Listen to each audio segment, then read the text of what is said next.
Hi my dear students, मैं आपका Ravi sir और हम आपका अपने इस Ravi institute chemistry and biology channel पर स्वागत किया करते हैं। तो देखिए, हम आपको आज जो बताने वाले हैं वो श्वसन तंत्र की जो संरचना थी, इसके पहले वाले लेक्चर्स में हमने क्या किया है आपको बता दिया है। आज हम आपको इसी श्वसन तंत्र के ही अंतर्गत आपको बताएंगे श्वसन की क्रियाविधि, मैकेनिज्म ऑफ रिस्पायरेशन, जो कि बहुत ही इंपॉर्टेंट लेक्चर होने वाला है। तो इसीलिए आप इसे पूरा विधिवत तरीके से ध्यान से सुने और एक बढ़िया सी इसकी क्या करें, आप नोट्स बनाने का प्रयास करें।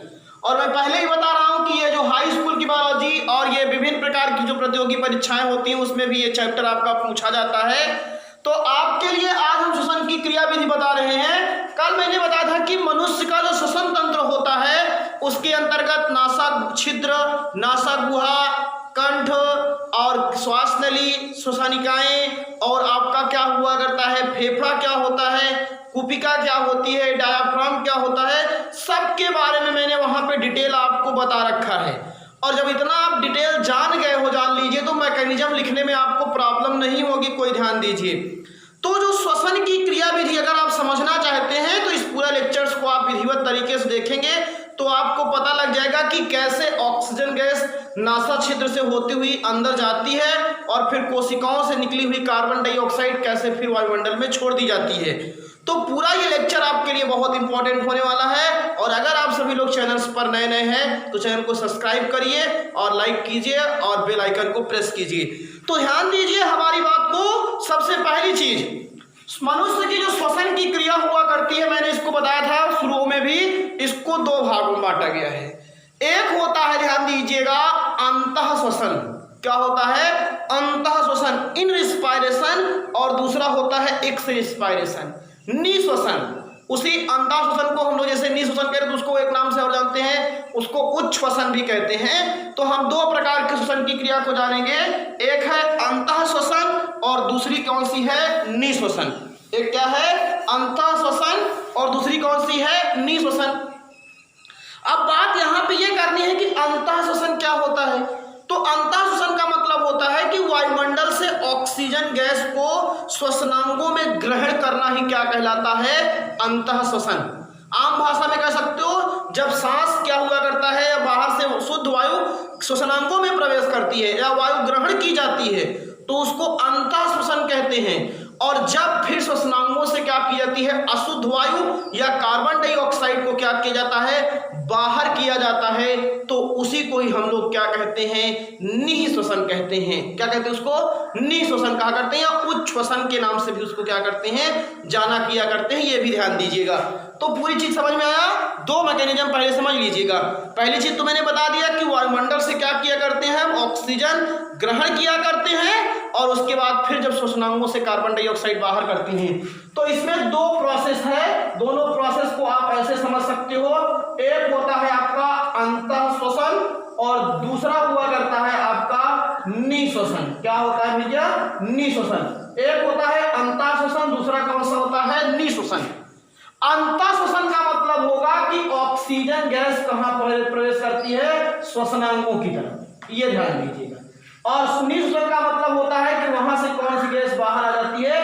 Carbon dioxide. जब यही कार्बन डाइऑक्साइड बाहर निकल के आएगी तो आप उसको निःश्वसन कहोगे, और जब ऑक्सीजन गैस अंदर प्रवेश करती है तो उसको हम लोग क्या कहते हैं? अंतः श्वसन कहते हैं। इन रिस्पायरेशन और एक्स रिस्पायरेशन, दो नामों से इसको क्या किया जा सकता है, जाना जा सकता है। और फिर अब ये भी आपको हम बताएंगे कि जब आप सांस लेते हो तो कैसे वो नासा छिद्र, फिर नासा गुहा, फिर कंठ, फिर श्वास नली, फिर फेफड़े, फिर फेफड़े से होती है कैसे जाती है, और फिर वहां से कार्बन डाइऑक्साइड बाहर आती है। और इस तरीके से पूरा मेथड आपको हम बताएंगे। तो इसलिए तो मैं कह रहा हूं कि ये लेक्चर्स आपके लिए बहुत बहुत इंपॉर्टेंट होने वाला है। आप इसको बढ़िया तरीके से देखने का प्रयास कीजिए। तो चलिए हम आपको सबसे पहली चीज बताते हैं आगे। यहां पे जो समझने लायक चीज है, आप देखिए, हम आपको एकदम सीधा सीधा बता रहे हैं। यहां पे ध्यान दीजिए, श्वसन की क्रियाविधि को श्वसन की क्रियाविधि को निम्न 2 चरणों में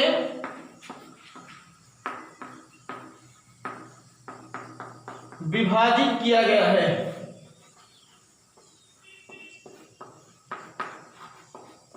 विभाजित किया गया है।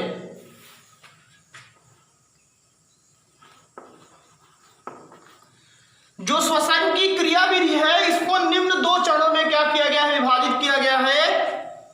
नंबर 1 होता है अंतः श्वसन। नंबर 1 क्या होता है, अंतः श्वसन। जब वायुमंडल से ऑक्सीजन गैस या शुद्ध वायु श्वसनांगों में प्रवेश किया करती है तो उसे हम लोग क्या कहा करते हैं, अंतः श्वसन कहते हैं। आप ऐसे खींचिए तो वो अंतः श्वसन है, निःश्वसन हो गया। अब समझ में आ गया होगा आपको। जब आप बाहर से ऑक्सीजन गैस को ग्रहण कर रहे हैं तो वो अंतः श्वसन है, और जब फिर श्वसनांगों से क्या किया जाता है, कार्बन डाइऑक्साइड या अशुद्ध वायु को वायुमंडल में छोड़ दिया जाता है तो उसको निःश्वसन कहते हैं। तो ध्यान दीजिएगा, इस प्रक्रिया में, इस स्टेप में वायुमंडल से, इस प्रक्रिया में वायुमंडल से ऑक्सीजन गैस या शुद्ध वायु, अब ध्यान दीजिएगा क्या होती है, शुद्ध वायु श्वसनांगों में, श्वसनांगों या फेफड़े में चाहे कह दीजिएगा क्योंकि वही है, श्वसनांगों में प्रवेश करती है। पहली चीज, श्वसन की पूरी क्रियाविधि जो है वो 2 चरणों में पूरी होती है। पहला है अंतः श्वसन, दूसरा है निःश्वसन। तो अंतः श्वसन का मतलब होता है कि इस प्रक्रिया में क्या होता है, वायुमंडल से ऑक्सीजन गैस या शुद्ध वायु क्या होती है, श्वसनांगों में प्रवेश करती है। और फिर दूसरा जो प्रक्रिया है वो आपकी हुआ करती है निःश्वसन। अब निःश्वसन में क्या होगा, जब आपने ऑक्सीजन गैस ग्रहण कर लिया तो वो अंतः श्वसन है, और जब निःश्वसन आएगा ना तो निःश्वसन में आप देखोगे कि वहां से श्वसनांगों से कार्बन डाइऑक्साइड गैस क्या कर दी जाती है, बाहर कर दी जाती है। एकदम उल्टा है, इसका ध्यान लीजिएगा। इस प्रक्रिया में ध्यान दीजिएगा, इस प्रक्रिया में अब उल्टा बोलिए क्या हो जाएगा, श्वसनांगों से क्या हो जाएगा आपका, श्वसनांगों से या शरीर की कोशिकाओं से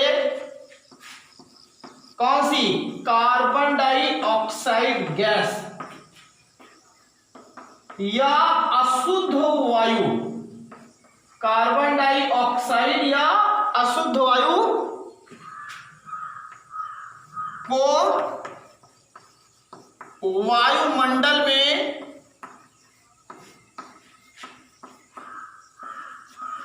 मुक्त कर दिया जाता है। वायुमंडल में क्या कर दिया जाता है, छोड़ दिया जाता है, मुक्त कर दिया जाता है। तो पूरा का पूरा ये 2 स्टेप है, इसको ध्यान दीजिए। मैंने एकदम नॉर्मली 2 स्टेप बताया है कि श्वसन की क्रिया जो हुआ करती है इसको 2 चरणों में क्या किया गया है, विभाजित किया गया है।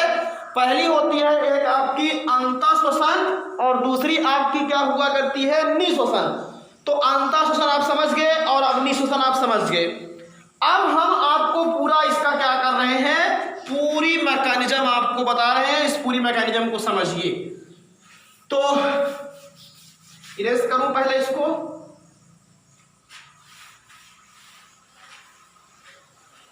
इन दोनों के बाद अब आपको हम बताने जा रहे हैं इसकी पूरी प्रोसेस आप ध्यान दीजिए। सबसे पहली चीज, पूरा प्रोसेस जब आप समझेंगे तब आपको ये पूरी बातें समझ में आएंगी।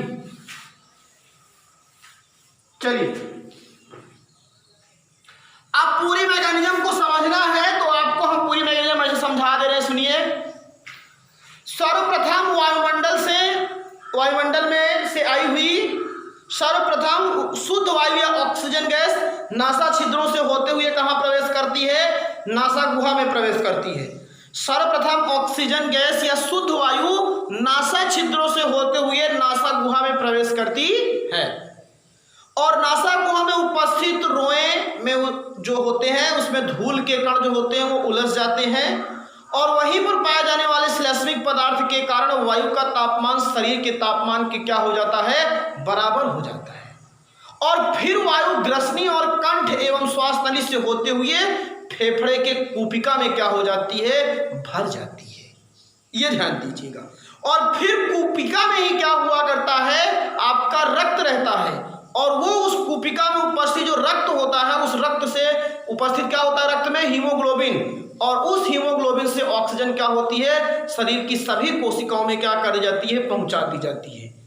और वहां से फिर मुक्त कौन सी गैस, कार्बन डाइऑक्साइड गैस फिर आती है हीमोग्लोबिन के साथ और वो आकर के फिर कूपिका में, और कूपिका से फिर श्वसनांगों के द्वारा शरीर से क्या कर दी जाती है, बाहर कर दी जाती है। यही पूरी प्रक्रिया ही आपकी अंतःश्वसन और निःश्वसन के अंतर्गत पूरा होता है। और एक स्वस्थ मनुष्य जो होता है वो 1 मिनट में क्या किया करता है, लगभग 12 से या 15 से 18 बार क्या किया करता है, वो सांस लेता है सामान्य स्थिति में। ये नहीं कि दौड़ा दीजिए तब भी चेक कीजिए उसका, नहीं, नॉर्मल कंडीशन में सामान्य अवस्था में जो एक व्यक्ति सांस लिया करता है वो 15 से 18 बार के करीब वो क्या किया करता है, सांस लेता है। ये भी आप ध्यान दीजिए। तो ये चीज आपको समझ में आई होगी। फिर सुन लीजिए एक बार। सबसे पहले वायुमंडल से आई हुई ऑक्सीजन गैस नासा छिद्रों से होती हुई नासा गुहा में प्रवेश करेगी और वहां फिर क्या होता है, उसमें उपस्थित जो नासा छिद्र में रोए होते हैं उसमें धूल के कण उलझ जाते हैं और श्लेष्मिक पदार्थ के कारण वायु का तापमान शरीर के तापमान के बराबर हो जाता है। और अब वायु जो होती है वो ग्रसनी और कंठ से होती हुई श्वास नली में प्रवेश करती है। श्वास नली में भी श्लेष्मिक पदार्थ होता है, कुछ वायु का तापमान शरीर के तापमान के बराबर होता है लेकिन उतना ज्यादा केयर नहीं करते हैं। फिर वहां श्वास नली से होते हुए श्वसनिकाओं में जाएगी और श्वसनिकाओं से होते हुए फेफड़े के कूपिका में भर जाती है।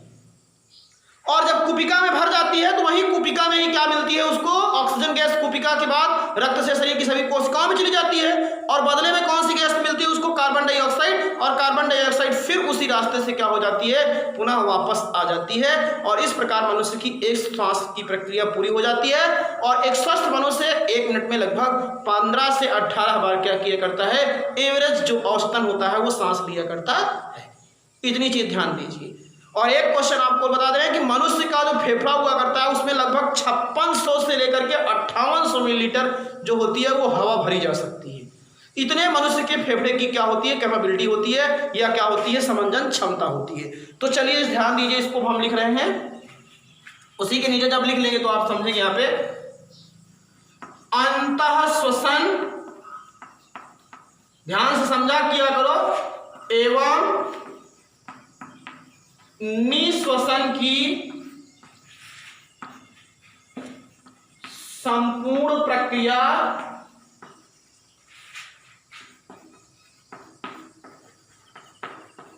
को निम्न प्रकार से समझा जा सकता है। निम्न प्रकार से समझा जा सकता है। अब आप समझिएगा पूरा,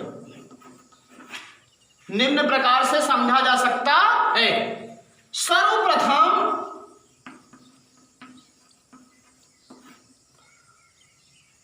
ऑक्सीजन गैस, शुरुआत कर दिया हूं। सर्वप्रथम ऑक्सीजन गैस कहां, जो श्वसन अंगों के नाम आए उसको ब्लैक पेन से लिखना, नासा छिद्रों से होते हुए नासा गुहा में, नासा छिद्रों से होते हुए नासा गुहा में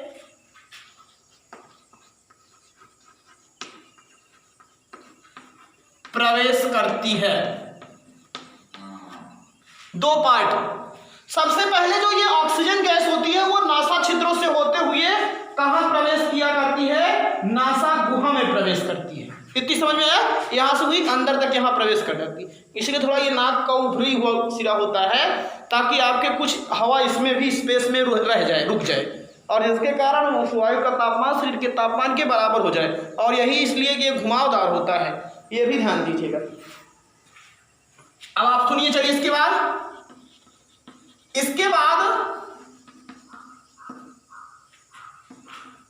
नासा गुहा में उपस्थित रोए में धूल के कण फंस जाते हैं, प्यूरिफिकेशन होना शुरू हो गया, जान लीजिएगा, फंस जाते हैं। अब श्लेष्मिक पदार्थ के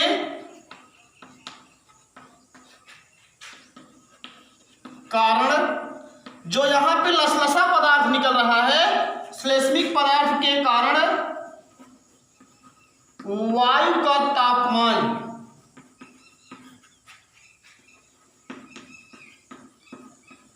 शरीर के तापमान के बराबर हो जाता है। वायु का तापमान शरीर के तापमान के बराबर हो जाता है।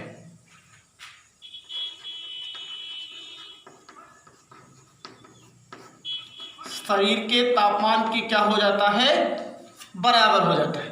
इतनी चीज तो एकदम सबको समझ में आ रही होगी। जो बच्चे एकदम शुरू से देख रहे हैं और पूरा एकदम विधिवत तरीके से पूरा वीडियो पूरा देखते हैं, मैं गारंटी के साथ कह रहा हूं उनको किसी भी प्रकार की प्रॉब्लम नहीं होगी। और जो कामचोर है, आधा अधूरा काम कर रहे हैं, उनको समझ में नहीं आएगा। काफी लोग तो ईश्वर के भरोसे बैठते, भगवान चाहेंगे तो होगा। ईश्वर के भरोसे जो लोग बैठते होते, क्या पता ईश्वर आपके भरोसे बैठे हुए हैं। तब ईश्वर भी चाहते हैं कि तुम आओ और कुछ काम करो, तब हम तुम्हारी मदद करेंगे। ऐसा नहीं कि तुम घर पर बैठे रहो, तुम्हारा काम ईश्वर कर देंगे। नहीं, आप कुछ उठिए, तब आपका ईश्वर साथ दिया करते हैं। तो भगवान के भरोसे नहीं बैठिए, हो सकता है भगवान आपके भरोसे बैठे हो तब। तो अब यहां पे क्या हुआ, श्लेष्मिक पदार्थ के कारण वायु का तापमान शरीर के तापमान के बराबर हो जाता है। और यही कारण है कि मैंने बताया था नाक से सांस लेना चाहिए, मुंह से सांस नहीं लेना चाहिए, क्योंकि यहां प्यूरिफिकेशन हो रहा है, शुद्धिकरण होता है। अब क्या होगा, अब शुद्ध वायु जो थोड़ा हो चुकी है प्यूरिफाइड, वो कहाँ जाएगी, ग्रसनी, कामाकंठ, अब देखते चलिए कैसे, एवं श्वास नली, कामा, श्वसनिकाओं से होते हुए, देखिए कम सही से बता दिया, श्वसनिकाओं से होते हुए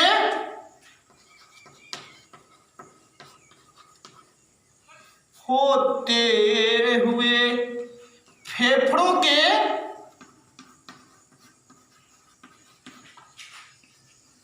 कूपिका में, ये मैंने पहले ही बताया था, ऑक्सीजन गैस कहां भरती है, कूपिका में। और फेफड़े में कूपिका की संख्या कितनी होती है, 30 करोड़ कूपिका में भर जाती है या प्रवेश कर जाती है, एनीवंस प्रवेश कर जाती है या भर जाती है। ये इतनी चिंता है, इतना तो सबको समझ में आ गया होगा। सर्वप्रथम ऑक्सीजन गैस नासा छिद्रों से होते हुए नासा गुहा में प्रवेश करती है, और इसके बाद नासा गुहा से उपस्थित रोए में धूल के कण फंस जाते हैं, और श्लेष्मिक पदार्थ के कारण क्या होता है, वायु का तापमान शरीर के तापमान के बराबर हो जाता है। और अब शुद्ध वायु, ध्यान दीजिए, यहां से ट्रेवल करने वाले मार्ग हैं, सीरियल चल रहा हूं, ग्रसनी, कंठ, और फिर श्वास नली, फिर कामा, श्वसनिकाओं से होते हुए ये फेफड़े के कहां, फेफड़ों के कूपिका में क्या हो जाती है, भर जाती है। और अब आगे क्या मैंने बताया था, जो कूपिका होती है वहीं पे रक्त होता है, रक्त का जो कूपिका में ही जो हीमोग्लोबिन होता है वो रक्त के साथ रहता है, वहीं पे अब गैसों का आदान प्रदान होता है। तो अब ये जो ऑक्सीजन गैस यहाँ भर गई कूपिका में, क्या सोचते हो वहीं तक उसका ट्रेवल है? नहीं, शरीर की सभी कोशिकाओं को ऑक्सीजन चाहिए। तो अब कूपिका में उपस्थित जो हीमोग्लोबिन होता है वह ऑक्सीजन को शरीर की सभी कोशिकाओं में पहुंचा देता है, और फिर वहां से कौन सी गैस आती है, कार्बन डाइऑक्साइड, और कार्बन डाइऑक्साइड फिर इसी रास्ते से होते हुए पुनः वायुमंडल में क्या कर दी जाती है, छोड़ दी जाती है। यही है पूरी प्रोसेस, जान लीजिएगा। तो अब क्या हुआ करता है, अब लाइन चेंज कर रहा हूं, ध्यान दीजिएगा। इसके बाद ऑक्सीजन गैस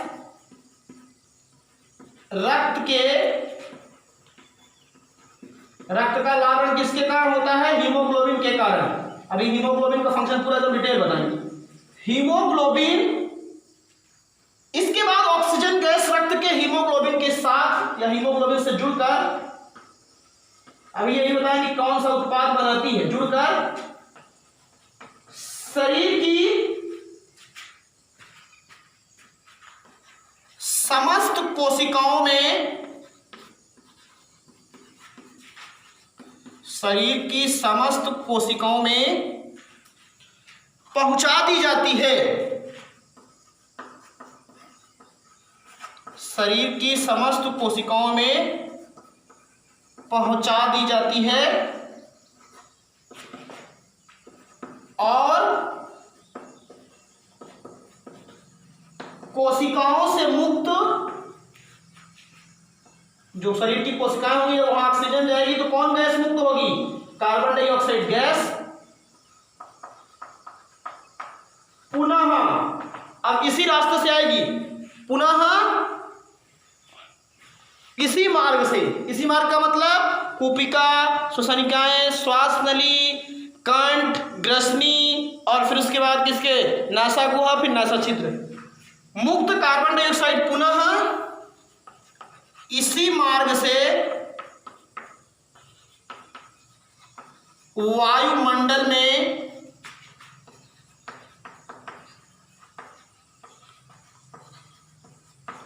मुक्त कर दी जाती है। यही है पूरी श्वसन की क्रियाविधि।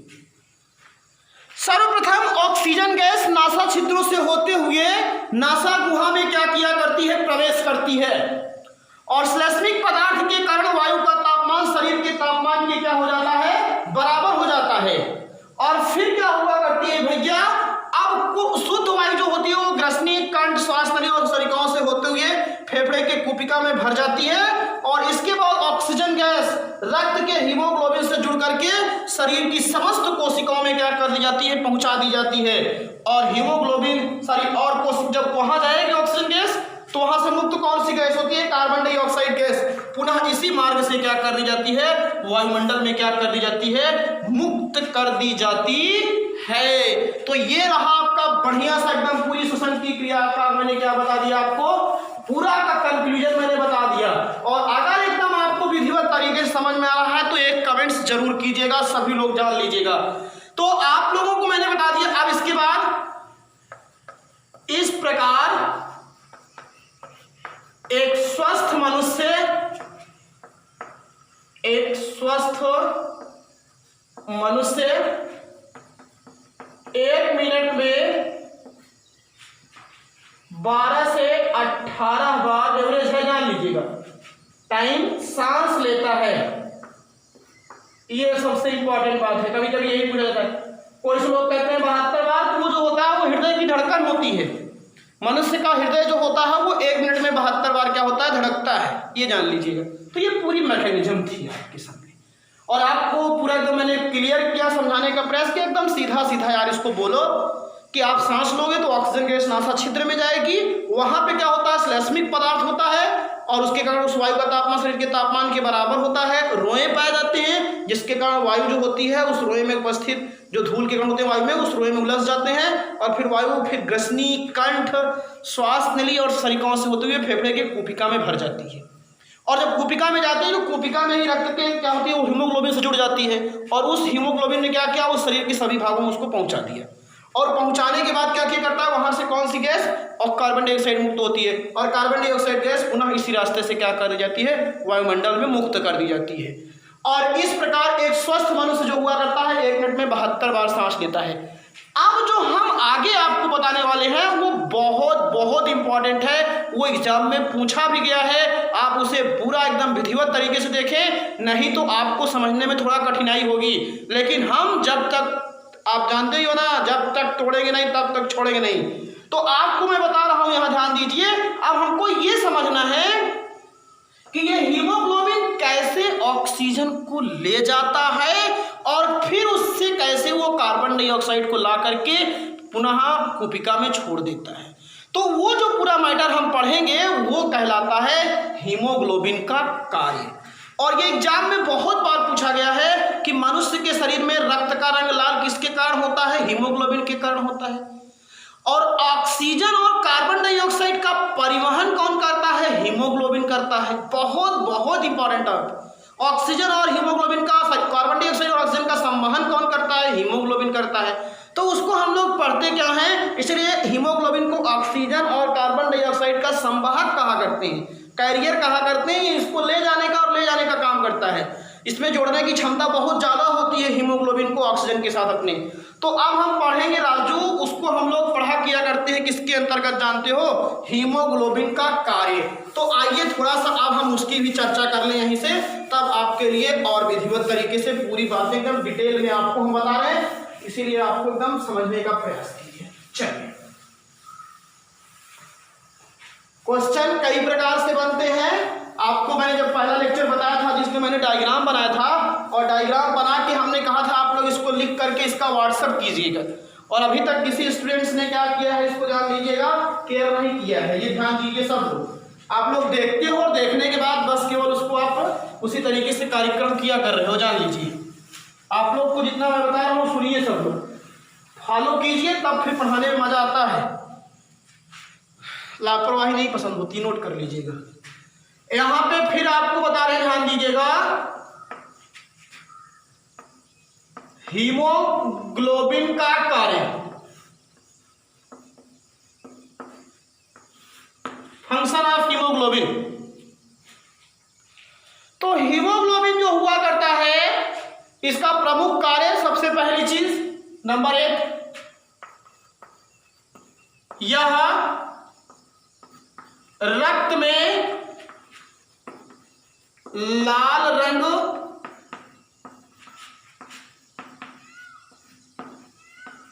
प्रदान करता है। पहली चीज, हीमोग्लोबिन जो होता है ये रक्त में कौन सा रंग प्रदान करता है? लाल रंग, और ये लाल रुधिर कणिकाओं में पाया जाता है। दूसरा तो अब आ ही रहा वही है, यह ऑक्सीजन एवं कार्बन डाइऑक्साइड गैस के परिवहन में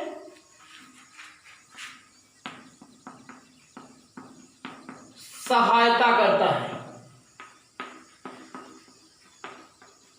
यह ऑक्सीजन एवं कार्बन डाइऑक्साइड गैस के परिवहन मतलब ट्रांसपोर्ट में क्या किया करता है? ये हेल्प किया करता है। दे आर हेल्प इनटू आपका किसमें? Transport of carbon dioxide and oxygen gas.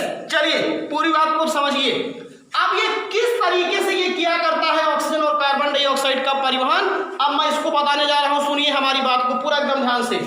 आपके शरीर में सभी शरीर के भागों में रक्त को पहुंचाने के लिए 2 वाहिनियां होती हैं, एक होती है धमनी और एक होती है सिरा। आगे मिलेगा भी, धमनियों में शुद्ध रक्त बहता है और सिरों में अशुद्ध रक्त बहता है। एक चीज जानते हो सब लोग, थोड़ा बहुत जानते होंगे। और शरीर के सभी भागों में रक्त को पहुंचाने का काम कौन करता है? हृदय। जब रक्त हृदय से हो करके अंगों की तरफ जाता है तो वो किसके माध्यम से जाता है? धमनी के माध्यम से। धमनियां जो होती हैं, इसके धमनी और सिरा में अंतर आगे मिलेगा पढ़ने के लिए।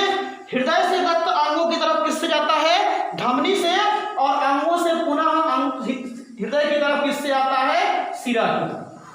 धमनियां थोड़ा शरीर की सतह पर होती है, इसे टच कीजिएगा तो यहाँ कलाई की धमनी होती है, और सिराएं तो एकदम ऐसे उभरी हैं, इसीलिए देखो नीले रंग की होती है। इसमें अशुद्ध रक्त बहता है, और इसमें रक्त अंगों से होता हुआ हृदय में जाता है, और धमनी से होता हुआ रक्त कहाँ आता है? अंगों में आता है, हृदय से। तो ये 2 चीज आपकी रक्त वाहिनियां हैं, एक होती है धमनी और एक कौन सी होती है? सिरा।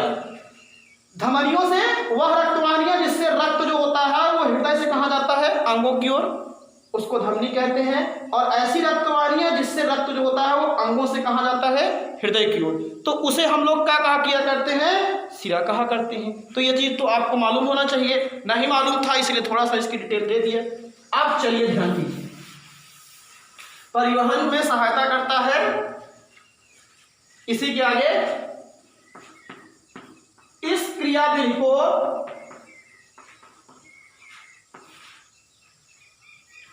निम्न प्रकार से समझा जा सकता है। इतनी चीज ध्यान दीजिएगा, इस क्रियाविधि को निम्न प्रकार से समझा जा सकता है। हीमोग्लोबिन का दो मेन फंक्शन है, यह रक्त में लाल रंग प्रदान करता है, दूसरा यह ऑक्सीजन गैस एवं कार्बन डाइऑक्साइड के परिवहन में सहायता करता है। और इसकी क्रियाविधि को हम लोग क्या कर सकते हैं, निम्न प्रकार से समझ सकते हैं। जो फंक्शन ऑफ हीमोग्लोबिन हुआ करता है उसे हम निम्न प्रकार से क्या कर सकते हैं, समझ सकते हैं। और वो समझ कैसे सकते हैं, मेरी बात को समझिए एकदम, आपको जब तक आपको जान लीजिए एकदम विधिवत समझ नहीं आ जाएगा, मिटा इसलिए रहे क्योंकि भाई वो स्टेप है उसमें कहीं।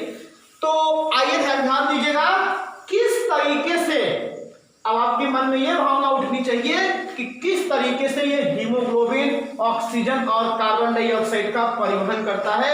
मैं आपको एकदम समझा के छोड़ूंगा और आप अभी देखिए एकदम बढ़िया सा खूबसूरत डांस करोगे, जब तक समझ में आएगा नहीं। चलिए ध्यान दीजिए, सबसे पहला इसमें है स्टेप फर्स्ट। चलिए, अब जैसे ही ऑक्सीजन गैस जाएगी कूपिका के हीमोग्लोबिन वहां पे कूपिका में, तो कूपिका में रक्त रहता है और उसी कूपिका के रक्त में क्या रहता है, हीमोग्लोबिन। तो ऑक्सीजन जो हुआ करती है, कूपिका में आई हुई ऑक्सीजन हीमोग्लोबिन से क्रिया कर लेती है और एक पदार्थ बनाती है अस्थायी यौगिक, मतलब जो स्टेबल नहीं होता है, और उस अस्थायी यौगिक को कहते हैं ऑक्सी हीमोग्लोबिन। फेफड़े के कूपिका में जो ऑक्सीजन गैस होती है वो रक्त के हीमोग्लोबिन से जुड़ करके ऑक्सी हीमोग्लोबिन नामक अस्थायी यौगिक बनाती है। और वो ऑक्सी हीमोग्लोबिन अब किससे जानते हो, धमनी से होता हुआ शरीर के सभी अंगों में जाता है। और जब शरीर के सभी अंगों में जाता है ऑक्सी हीमोग्लोबिन, तो वहां जाकर के वो अस्थायी है और वो टूट जाता है किसमें, ऑक्सीजन और हीमोग्लोबिन में।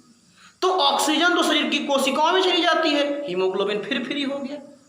और जैसे ही ऑक्सीजन कोशिकाओं में गई, वहां से कौन सी गैस निकलती है, कार्बन डाइऑक्साइड। और फिर कार्बन डाइऑक्साइड से हीमोग्लोबिन क्रिया कर लेता है और बनाता है कार्बोक्सी हीमोग्लोबिन। और कार्बोक्सी हीमोग्लोबिन फिर आता है किससे, सिरा से, और आके कूपिका में प्रवेश कर जाता है। और कूपिका में जैसे प्रवेश करता है, फिर कार्बोक्सी हीमोग्लोबिन टूट जाता है, कार्बन डाइऑक्साइड और हीमोग्लोबिन, कार्बन डाइऑक्साइड फिर बाहर और हीमोग्लोबिन फिर स्वतंत्र। तो ये पूरी मैकेनिज्म है, ऐसा नहीं है कठिन है, अभी एकदम समझाऊंगा, जब तक समझ में आ नहीं जाएगा तब तक आप, इसलिए कहता हूँ कि लेक्चर्स पूरा देखो। आपके पास दोबारा टाइम नहीं मिलता है पढ़ने के लिए। जो बच्चे लगे हुए हैं अगर हमारे साथ, तो वो रिजल्ट अच्छा दें, यही हमारा प्रयास होता है। इसलिए लेक्चर को पूरा विधिवत समझिए और जहाँ कठिनाई हो उसे आप दोबारा देखने का प्रयास कीजिए, तब मज़ा आता है पढ़ाई करने का। और नहीं तो अगर एक बार आप जो चीज़ पढ़ ली हो, दोबारा उसको पढ़ने का फिर उतना इंटरेस्ट नहीं होता है। पहली बार first impression is last impression, पहली बार जितना आपको अब इंटरेस्ट होता है उतनी बार और नहीं होता है, फिर जान लीजिए। तो चलिए, कूपिका में आई ऑक्सीजन, एकदम पूरा समझा के छोड़ेंगे, गैस, हीमोग्लोबिन,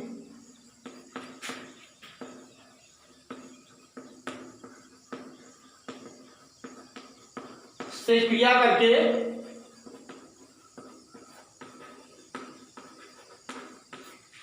हीमोग्लोबिन से क्रिया करके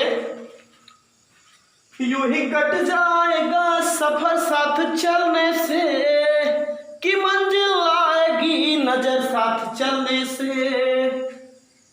और कूपिका में आई ऑक्सीजन गैस हीमोग्लोबिन से क्रिया करके, देखिएगा, ऑक्सीजन प्लस हीमोग्लोबिन मिला तो बना क्या, ऑक्सी हीमोग्लोबिन। कितना अच्छा है ये, इससे रिलेटिव कई बार क्वेश्चन पूछे गए हैं। ऑक्सी हीमोग्लोबिन मतलब ऑक्सीजन और हीमोग्लोबिन जब जुड़ता है तो किस अस्थायी उत्पाद का निर्माण होता है, तो पहला अस्थायी उत्पाद क्या है, ऑक्सी हीमोग्लोबिन। कूपिका में आई हुई ऑक्सीजन गैस हीमोग्लोबिन से क्रिया करके क्या करती है, ऑक्सी हीमोग्लोबिन का निर्माण करती है। ऑक्सी हीमोग्लोबिन अस्थायी यौगिक या उत्पाद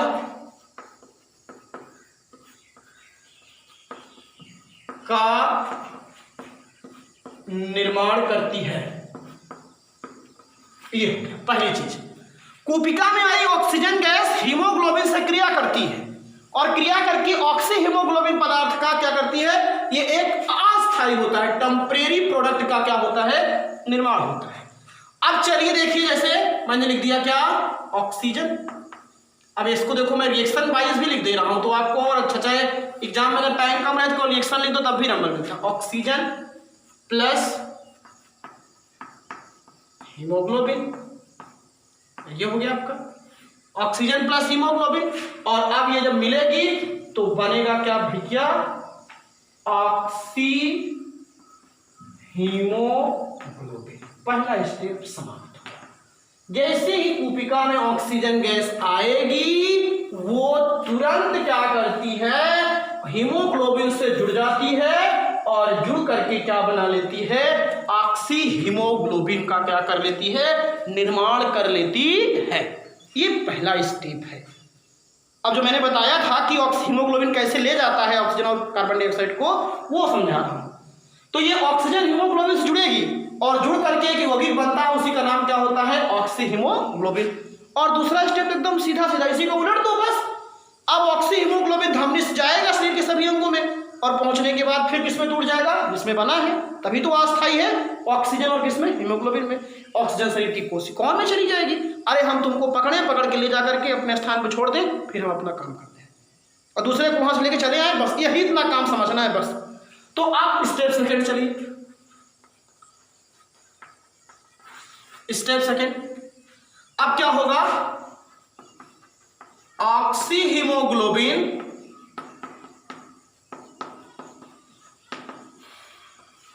किसके माध्यम से, बोलो, धमनी से होता हुआ, क्योंकि धमनियां रक्त को ले जाती है ना, शुद्ध रक्त को, धमनी से होता हुआ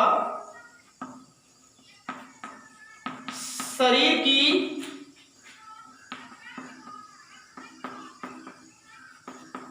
कोशिकाओं में पहुंचकर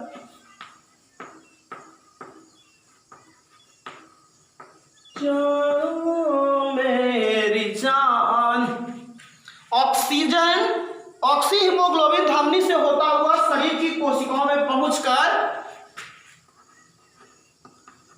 ऑक्सीजन एवं हीमोग्लोबिन में टूट जाता है या वियोजित हो जाता है, अपघटित हो जाता है।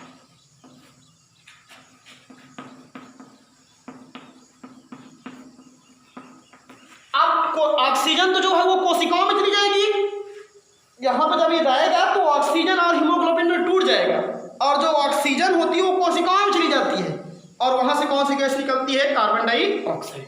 तो अब रिएक्शन पहले दीजिए उल्टा, ऑक्सी हीमोग्लोबिन, बड़ा खतरनाक है, बहुत इंपॉर्टेंट चीज है, इसको ध्यान दीजिएगा। अब ये किससे जा रहा है, धमनी से, ठीक है। अब ये जाएगा तो वहां फिर जिसने बना था टूट गया, ऑक्सीजन प्लस हीमोग्लोबिन। इसलिए कहते हैं ना, गुमान नहीं करना चाहिए, घमंड। माटी का शरीर है, माटी मिल जाएगा। अब जो ये ऑक्सीजन है ये कहां चली जाएगी, इसे लिख सकते हो, कोशिकाओं या ऊतकों में चली जाती है। कहां चली जाएगी, ये कोशिकाओं में एंट्री कर जाएगी, ये इतना, और फिर ये फ्री हो गए। और अब स्टेप थर्ड देखिए,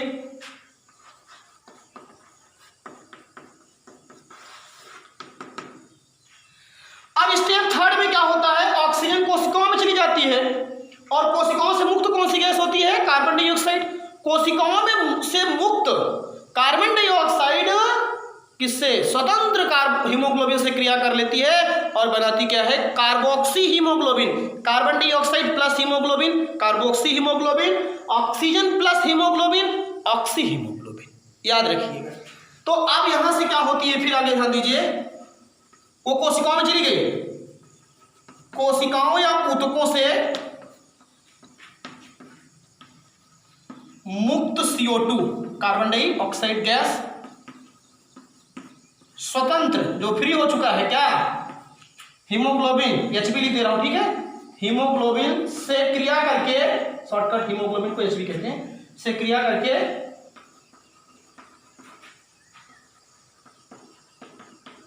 कार्बोक्सी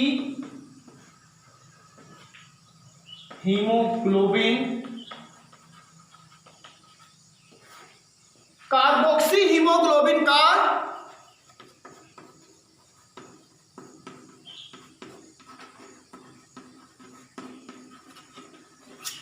निर्माण करती है। कोशिकाओं में मुक्त कार्बन डाइऑक्साइड गैस जो स्वतंत्र हुआ हीमोग्लोबिन है उससे क्रिया कर लेगी और क्रिया करके क्या किया करती है, वो एक यौगिक का निर्माण करती है जिसको कार्बोक्सी हीमोग्लोबिन कहते हैं। देखिए ध्यान दीजिएगा, कार्बन डाइऑक्साइड प्लस हीमोग्लोबिन, देखो शॉर्ट कर दिया एकदम। और अगर आप लिखना चाहते तो पूरा लिख दीजिएगा, I hope no problem, no problem लिख दे रहा हूँ राजू।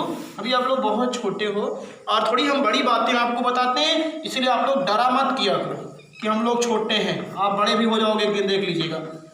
जो छोटे लोगों में बड़ी चीज़ों की क्या जानकारी हो जाती है तो उन्हीं को लोग कहते हैं बड़े हो गए। कार्बन डाइऑक्साइड प्लस हीमोग्लोबिन और जुड़ा तो बना क्या, कार्बोक्सी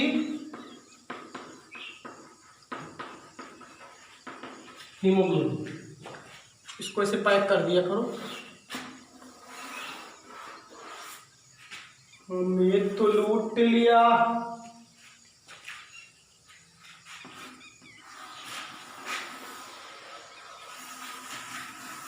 ये अब आपको कुछ नहीं समझ में आता, केवल आप रिएक्शन लिखा करो। ऑक्सीजन प्लस हीमोग्लोबिन बना ऑक्सी हीमोग्लोबिन, ऑक्सी हीमोग्लोबिन फिर धमनियों से जाएगा, ऑक्सीजन और हीमोग्लोबिन में टूट जाएगा, ऑक्सीजन कोशिकाओं में चली जाएगी और फिर कार्बन डाइऑक्साइड जो होगा वो हीमोग्लोबिन से क्रिया कर लेगा और बनाएगा क्या, कार्बोक्सी हीमोग्लोबिन। स्टेप अगला, स्टेप नंबर 4। अब क्या होगा, वही होगा जो मंजूरे खुदा होगा, होता वही है जो मंजूरे खुदा होता है। अब जो कार्बोक्सी हीमोग्लोबिन है अब ये लौट के आएगा कहाँ, फेफड़े में। और किससे आएगा, गया तो था धमनी से, और अशुद्ध रक्त किससे आता है, क्योंकि कार्बोक्सी हीमोग्लोबिन वाला शुद्ध रक्त है। तो ये आएगा किससे, सिरा से, और सिरा से आके कुपिका में फिर टूट जाएगा किसमें, कार्बन डाइऑक्साइड और हीमोग्लोबिन। और कार्बन डाइऑक्साइड फिर वायुमंडल में मुक्त कर दी जाती है और हीमोग्लोबिन फिर स्वतंत्र हो गया और फिर ऑक्सीजन से क्रिया किया, फिर बनाया ऑक्सी हीमोग्लोबिन, फिर ऑक्सी हीमोग्लोबिन ऑक्सीजन और हीमोग्लोबिन में टूट गया, फिर हीमोग्लोबिन कार्बन डाइऑक्साइड से किया, कार्बोक्सी हीमोग्लोबिन बनाया, फिर कार्बोक्सी हीमोग्लोबिन आया, कार्बन डाइऑक्साइड हीमोग्लोबिन में टूट गया, कार्बन डाइऑक्साइड फिर वायुमंडल में छोड़ दी गई, फिर ऑक्सीजन अंदर आई, फिर हीमोग्लोबिन से क्रिया की, ऑक्सी हीमोग्लोबिन बना, फिर ऑक्सी हीमोग्लोबिन गया धमनी से होता हुआ, ऑक्सीजन और हीमोग्लोबिन में टूट जाता है और ऑक्सी हीमोग्लोबिन फिर जो आपका टूटा हीमोग्लोबिन फिर स्वतंत्र हुआ, कार्बन डाइऑक्साइड से क्रिया हीमोग्लोबिन बना, फिर कार्बोक्सी हीमोग्लोबिन, फिर कार्बोक्सी हीमोग्लोबिन टूट गया, कार्बन डाइऑक्साइड और हीमोग्लोबिन, कार्बन डाइऑक्साइड फिर वायुमंडल में मुक्त कर दी गई। ऐसे चलता रहता है, समझ में आया। तो ये बताया कि आपको ध्यान दीजिएगा, कार्बोक्सी हीमोग्लोबिन सिराओं से या सिरा से होता हुआ कुपिका में कार्बन डाइऑक्साइड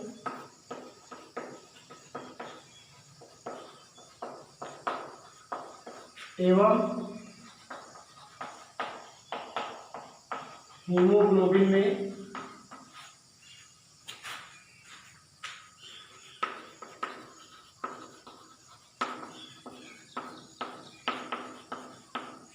अपघटित हो जाता है। लीजिए लिख दे रहा हूं ऊपर, नहीं यही लिखूंगा, यही लिखूंगा,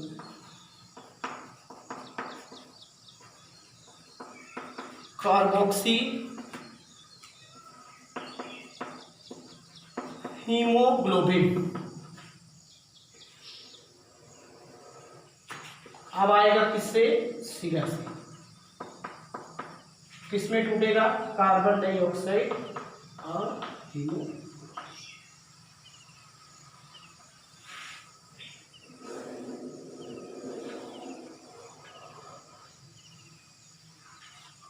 एकदम कंटोस समझाने का पूरा प्रयास किया है मैंने। फिर से एक बार ध्यान से समझें, कुपिका में आई ऑक्सीजन गैस हीमोग्लोबिन से क्रिया करती है और एक यौगिक का निर्माण करती है जिसका नाम है oxyhaemoglobin. They are most important topic जान लीजिएगा। ऑक्सी हीमोग्लोबिन एक अस्थायी उत्पाद है। देखिए फिर ऑक्सीजन और हीमोग्लोबिन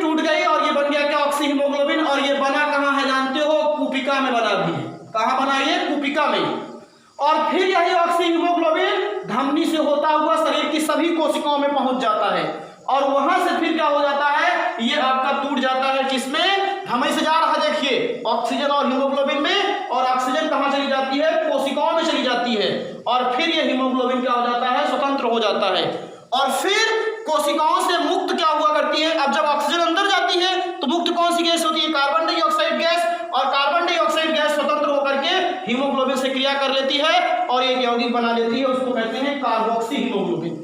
कार्बोक्सी हीमोग्लोबिन जब बन जाता है शरीर में तो जान लीजिए दम घुटने लगता है।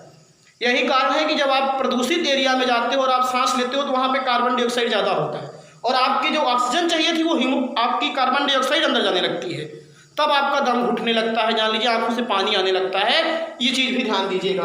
तो अब आपका कार्बोक्सी हीमोग्लोबिन का निर्माण करती है और फिर कार्बन डाइऑक्साइड जो है ये हीमोग्लोबिन जुड़ी और ये बना क्या, कार्बोक्सी हीमोग्लोबिन। और फिर आपका ये कार्बोक्सी हीमोग्लोबिन जो हुआ करता है ये सिरा से आएगा, वापस आ जाओ लौट के, तो यहाँ पे जब सिरा से होता हुआ आएगा तो ये कुपिका में क्या हुआ करता है, कार्बन डाइऑक्साइड, और फिर क्या हो जाता है, हीमोग्लोबिन में टूट जाता है। ये कहाँ टूट गई, कुपिका में, जान लीजिएगा कार्बन डाइऑक्साइड और हीमोग्लोबिन फिर स्वतंत्र हो गया और फिर ये जो ऑक्सीजन गैस है ये वायुमंडल में छोड़ दी जाती है।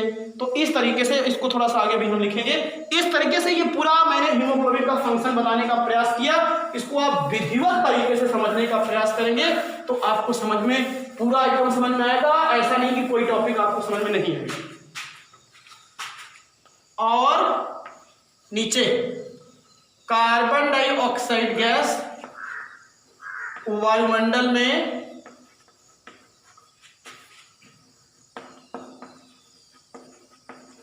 मुक्त कर दी जाती है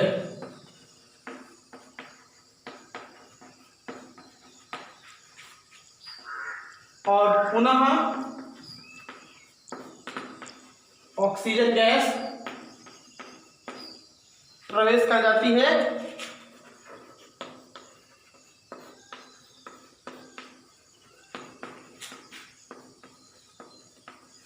और यह प्रक्रिया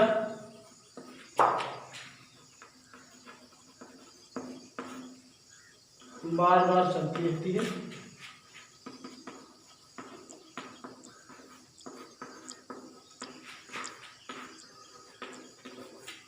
बस जिससे कार्बन डाइऑक्साइड और ऑक्सीजन का क्या होता रहता है, परिवहन होता रहता है। तो इस तरीके से ये पूरी प्रक्रिया बार बार चलती रहेगी और आप देखोगे कि जिसकी सहायता से फिर कार्बन डाइऑक्साइड और आपका फिर क्या हुआ करता है, ऑक्सीजन गैस का परिवहन होता रहता है। तो बहुत इंपॉर्टेंट हमने आज आपको एक लेक्चर समाप्त किया यहाँ पे। इस लेक्चर को आप विधिवत तरीके से देखिए और देख करके कुछ आपको मजा आएगा, कुछ सीखने को आज बातें आपको मिलेगी। तो बस थैंक यू, धन्यवाद।